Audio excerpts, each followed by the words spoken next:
No todas las leyendas comienzan con un grito, algunas empiezan con silencio en un silencio tan profundo que parece observarte, ¿no? El Instituto San Gabriel no figuraba en mapas turísticos, no tenía historia ilustre ni premios académicos. Era un edificio gris, rectangular, construido en los años 90, a las afueras de un pueblo llamado Valle Escondido, una zona donde la neblina caía antes del anochecer y las montañas parecían cerrar cualquier posibilidad de escape. Yo llevaba apenas 6 meses trabajando allí como profesor de literatura. Nunca me interesaron las historias de fantasmas. Me interesaban las metáforas hasta aquella noche. En San Gabriel tenía algo incómodo. No era viejo, no crujía como las construcciones antiguas, no olía a humedad ni a madera podrida. Era moderno, con pasillos largos, ventanales amplios y luces blancas demasiado intensas. Y sin embargo, por las noches parecía cambiar la estructura. Estaba dividida en 3 bloques. El bloque A era administrativo, el bloque B tenía laboratorios, el bloque C era donde estaban los salones más alejados. Detrás del bloque C no había nada, ni cancha, ni estacionamiento, ni otra construcción, en solo terreno baldío que se perdía en la oscuridad y una vieja antena de telecomunicaciones abandonada que nadie sabía cuándo dejaron de usar. Los alumnos evitaban ese bloque después de las 5. No, por Norman, por incomodidad. Lo escuché por primera vez en la sala de profesores. No te quedes solo en él. Sé después de las 8, me dijo Teresa, la maestra de química, en tono medio burlón. ¿Por qué? Se cae el techo. Ojalá. Se miraron entre ellos. Yo sonreí. Pensé que sería una broma típica de profesores aburridos. ¿Qué pasa? Teresa dudó unos segundos. A veces, alguien camina allí cuando no debería haber nadie. Solté una risa. ¿Un ladrón? No exactamente, pero no dijo más, y yo tampoco pregunté. Fue un viernes la lluvia. Comenzó como una llovizna ligera que empañaba los cristales. Me había quedado preparando exámenes finales. Eran casi las 9:40 de la noche. El guardia ya había cerrado el acceso principal. Yo tenía llave para salir.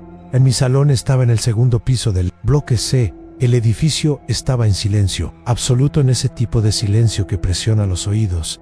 Terminé de imprimir unos documentos cuando algo llamó mi atención. No fue un sonido, fue una sensación, como si alguien estuviera mirándome. Desde afuera giré lentamente hacia la ventana. Al principio, solo vi mi propio reflejo guay detrás de él. Movimiento en el terreno baldío.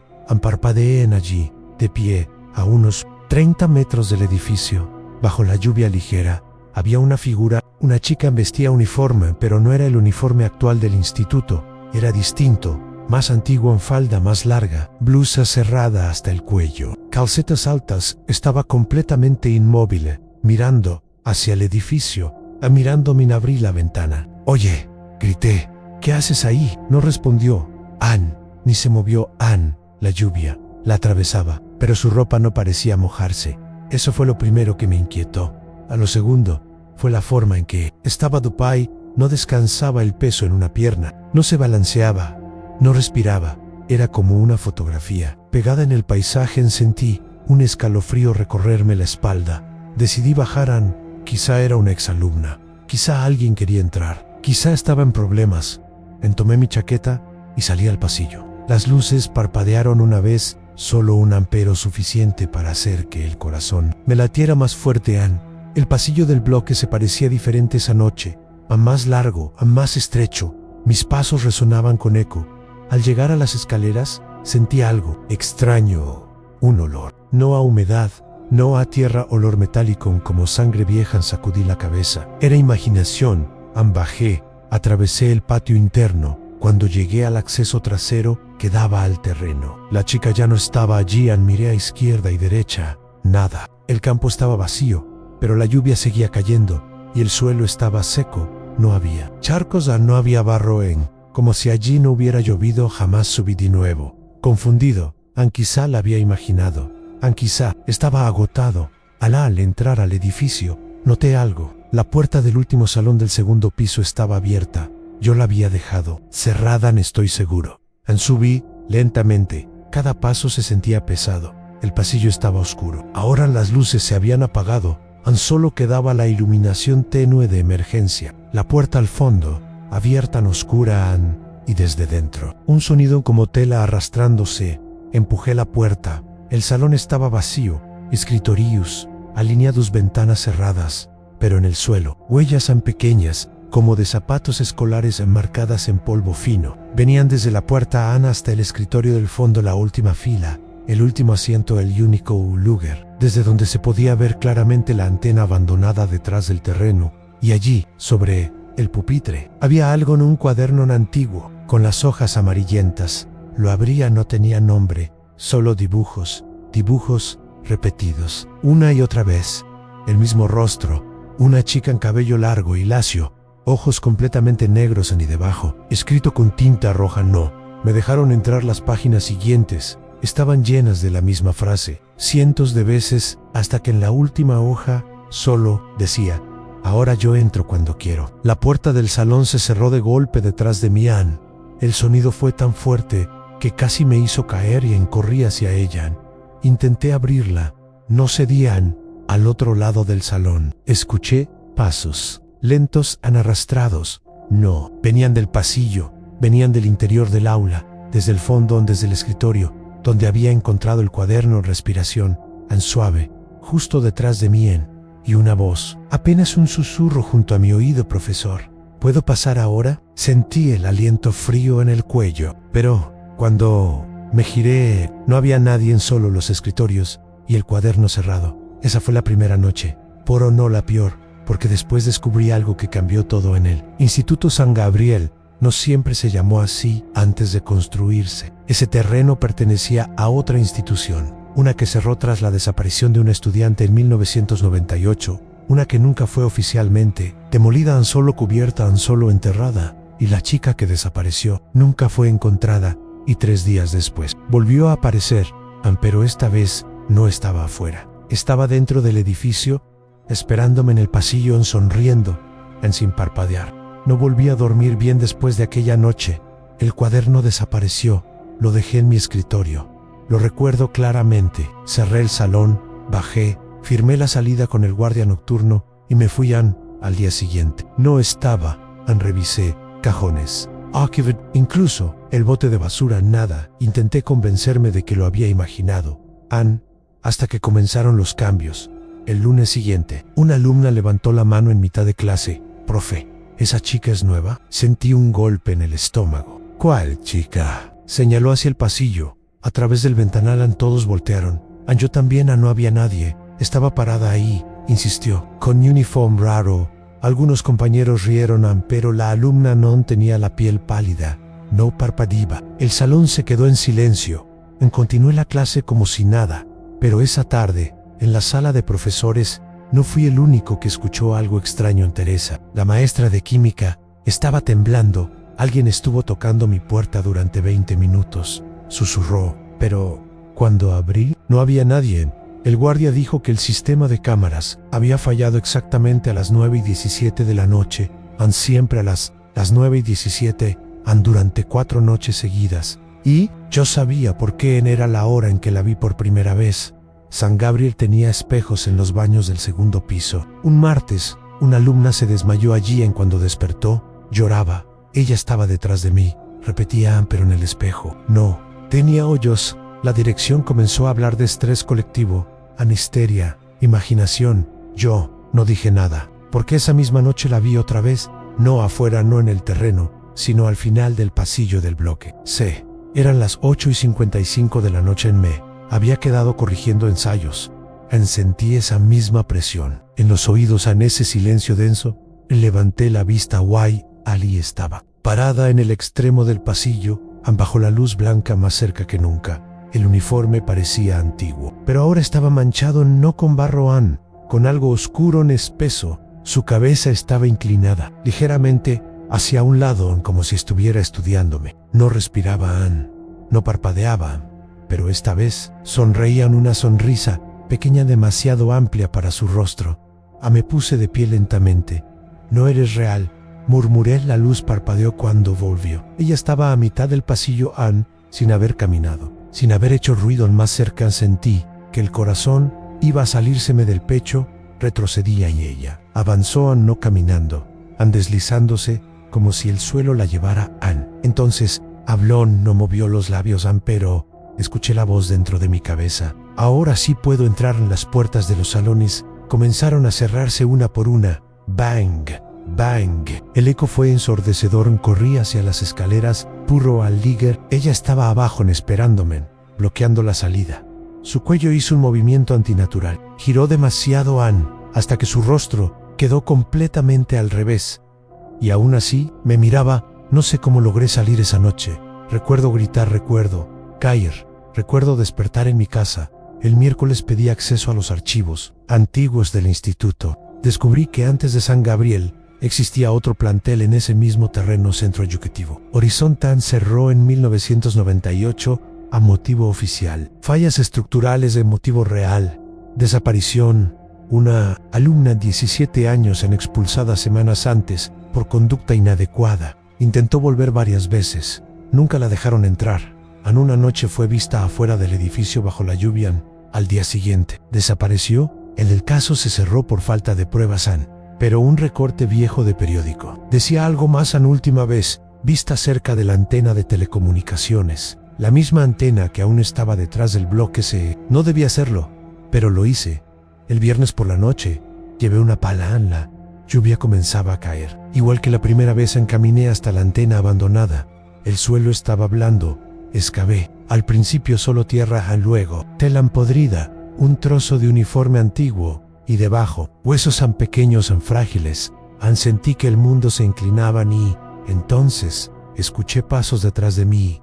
No, estaba solo. Giré lentamente. Ella estaba allí, pero no como antes. Su piel ya no era pálida, era gris hinchada. Sus ojos eran huecos oscuros, y su sonrisa, abierta hasta desgarrar las mejillas, me dejaron afuera. Susurró. El viento se detuvo. La lluvia dejó de caer.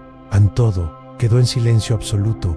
Nadie me dejó entrar. La tierra comenzó a hundirse bajo mis pies. Las luces del edificio parpadearon a lo lejos. Y entonces entendí. No quería entrar al edificio. No quería que alguien más saliera. No quería reemplazo. No recuerdo haber corrido.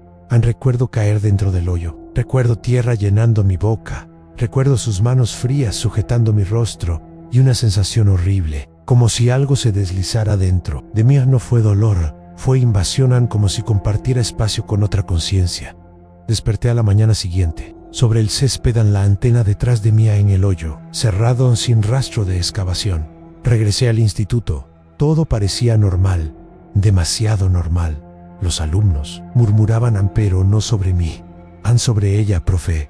Hay una chica nueva en el bloque S. Sentí que la sangre se congelaba. Miré hacia el pasillo y la vi sentada en el último escritorio, en el mismo cabello largo, uniforme antiguo, pero ahora parpadeaban, respiraban y hablaba con otros estudiantes como si siempre hubiera estado allí. Entré al baño.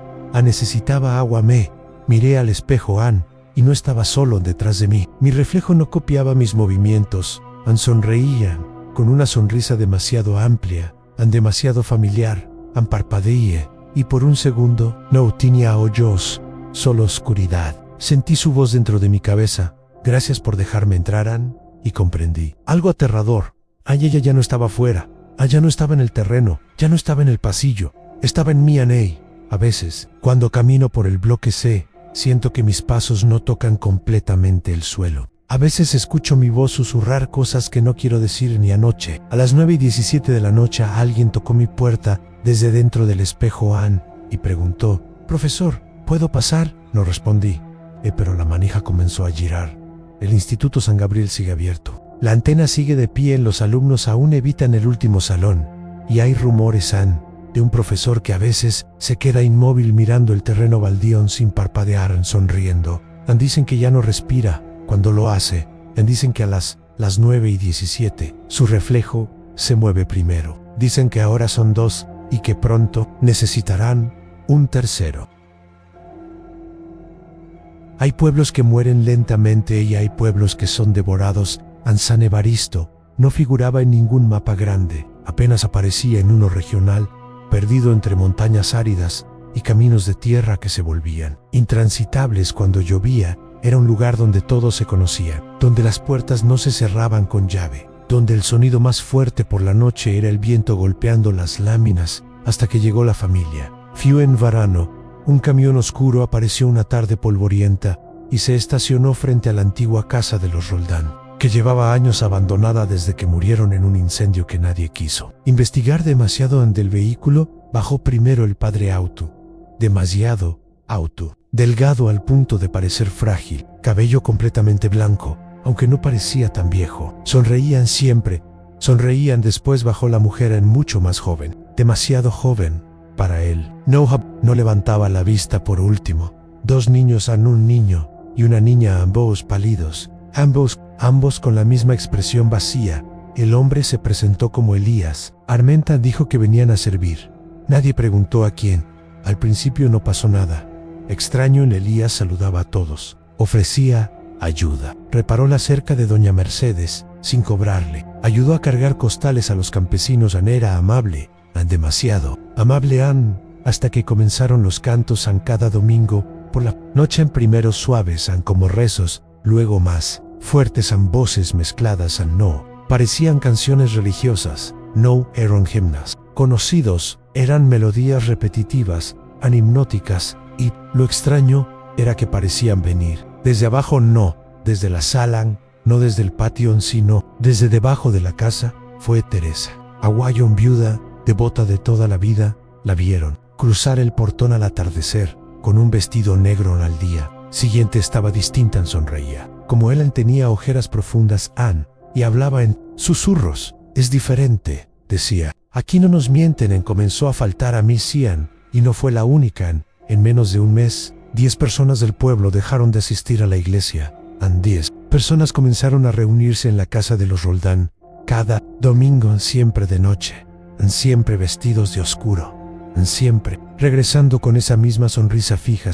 Evaristo comenzó a sentirse pesado. Los perros ladraban hacia la casa de Elías. Sin razón, las gallinas aparecían muertas, sin marcas visibles. El aire se volvió más denso y las noches más largas. Los que no asistían empezaron a notar algo. Quienes iban a las reuniones ya no dormían igual. Sus luces permanecían encendidas hasta la madrugada. Algunos aseguraban escuchar murmullos saliendo de sus casas, pero no eran conversaciones, eran frases repetidas en sincronía, como si practicaran algo. La casa de los Roldán no tenía sótano. Todos lo sabían. Era una construcción antigua sobre cimientos sólidos. Pero un día, mientras llevaban cajas desde el camión, uno de los hombres del pueblo notó algo en Elías. Abrió una trampilla en el piso de la sala. No descendió con una sonrisa. La trampilla no estaba allí antes. Nadie la había visto jamás. Y cuando preguntaron, Elías solo dijo: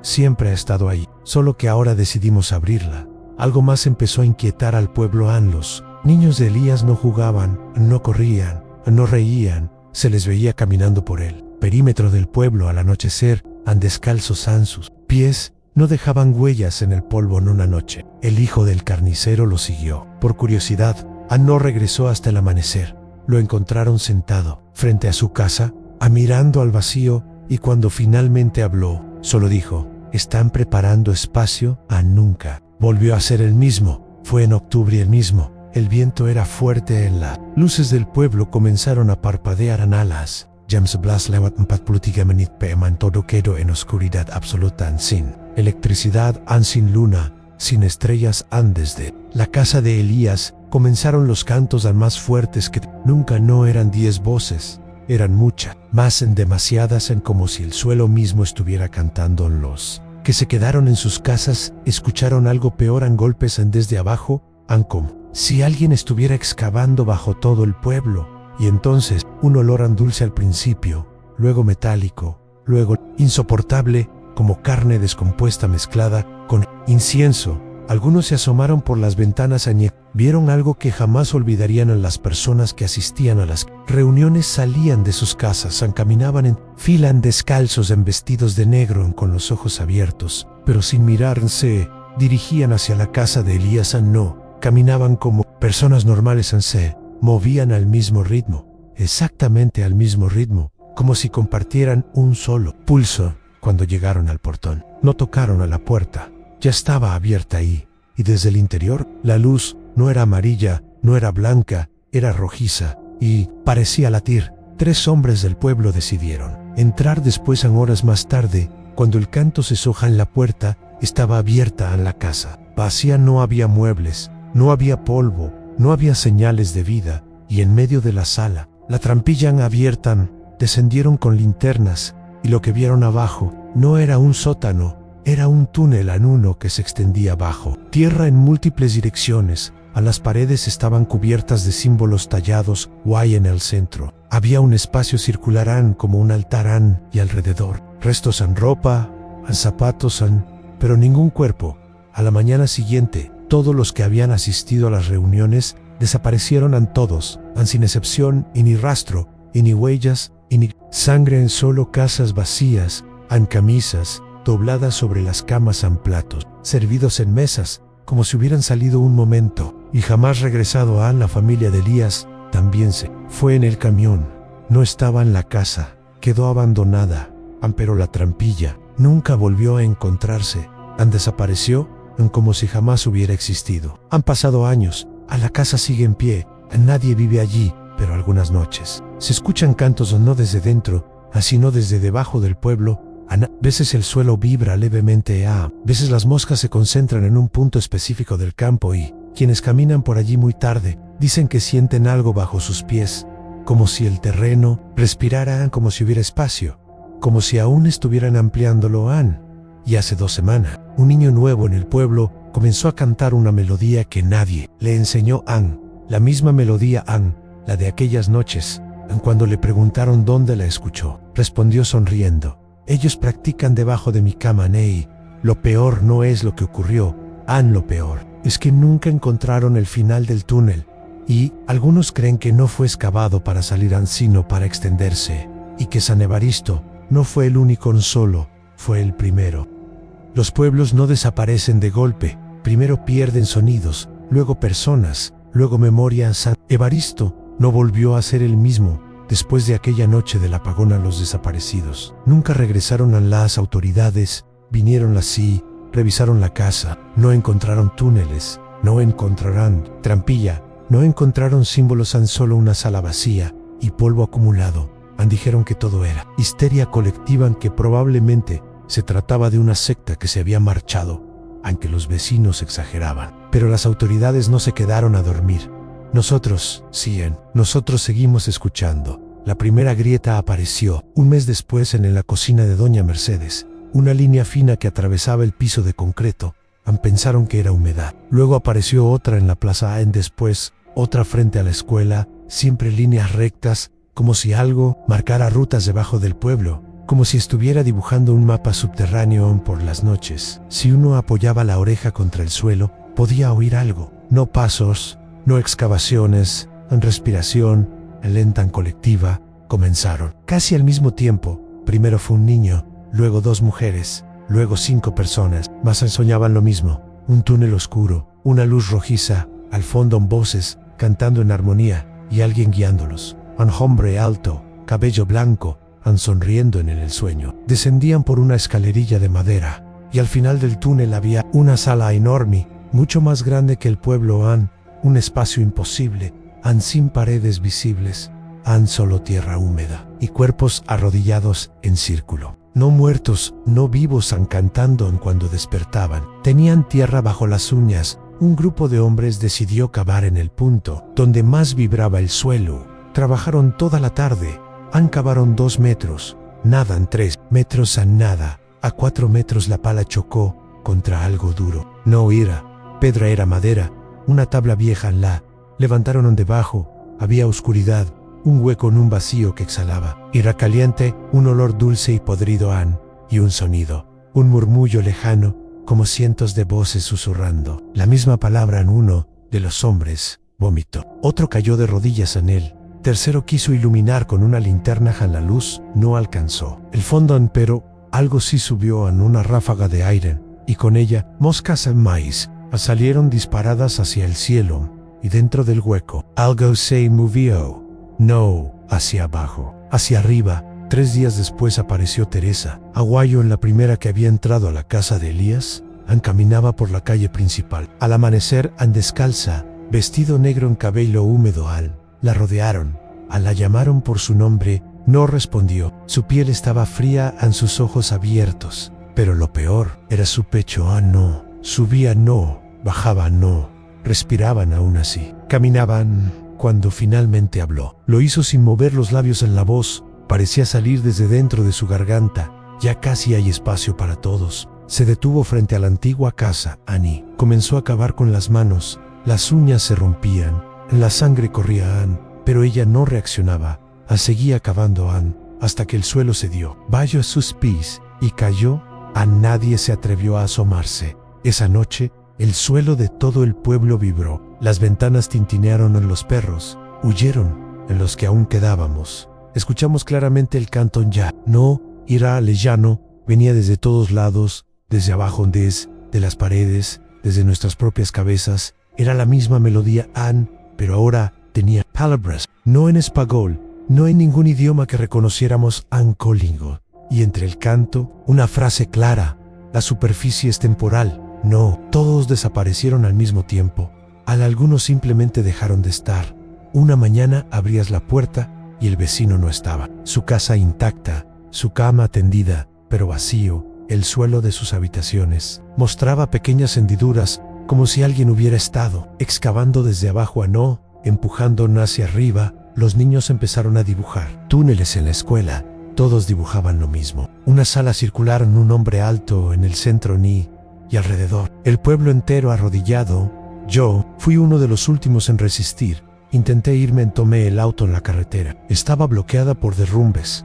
Intenté caminar en el bosque. Parecía diferente. Los árboles inclinados hacia el centro del pueblo, como si señalaran Iesei, Noshi, Sony. Por primera vez no vi el túnel. Lo sentí. El suelo bajo mi cama se volvió blando, hundido. Abrí los ojos y estaba cayendo, no físicamente, pero sí en la sensación, como si mi cuerpo no estuviera donde debía. Escuché su voz, la del hombre blanco. No fue un culto, fue una invitación. Desperté cubierto de tierra. Mi habitación tenía una grieta en medio y debajo, oscuridad. No sé cuánto tiempo pasó antes de que decidiera mirar. Quizá estaba cansado, quizá ya no quedaba nada que perder. Descendí.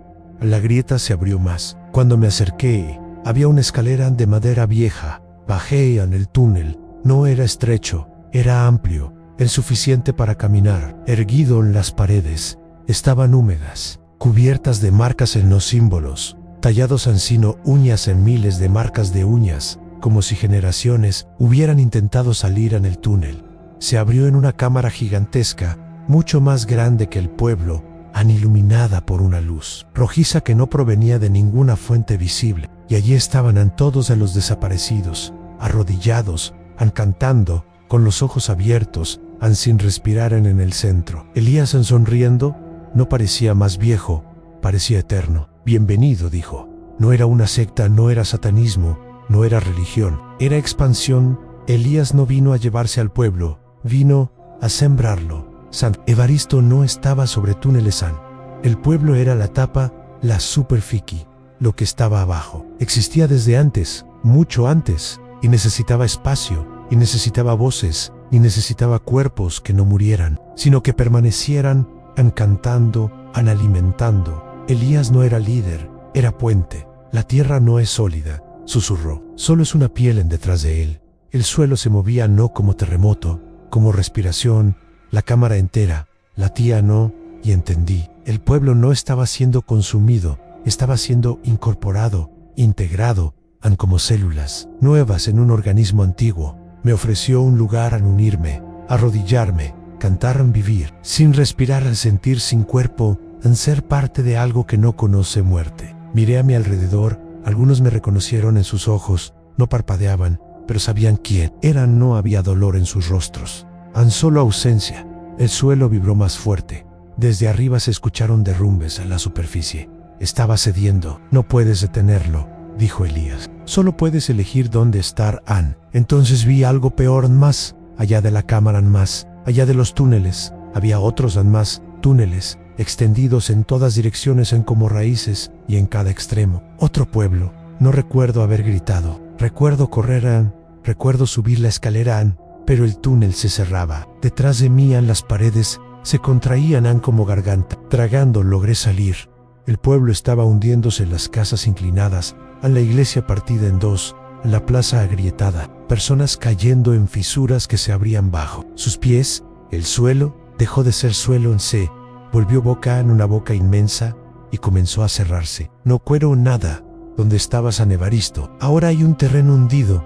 A las autoridades lo atribuyeron a un fenómeno geológico. Subsidencia en colapso natural. Nadie habló de túneles, nadie habló de canto San Yo. Sobreviví, no sé cómo ané. A veces creo que no lo hice. A veces despierto con tierra bajo las uñas en veces escucho la melodía en el ruido del tráfico porque ahora vivo en una ciudad grande, con miles de personas, con edificios altos, con metros subterráneos. Y anoche, mientras caminaba por el estacionamiento subterráneo, sentí el suelo vibrar. Escuché un canto muy leve, muy profundo, y una voz familiar susurró: aquí también hay espacio. No fue el primero, no será el último. Los pueblos no desaparecen, se trasladan hacia abajo. Y cuando escuches un zumbido bajo tus pies, no mires arriba porque lo que crece debajo ya está extendiéndose.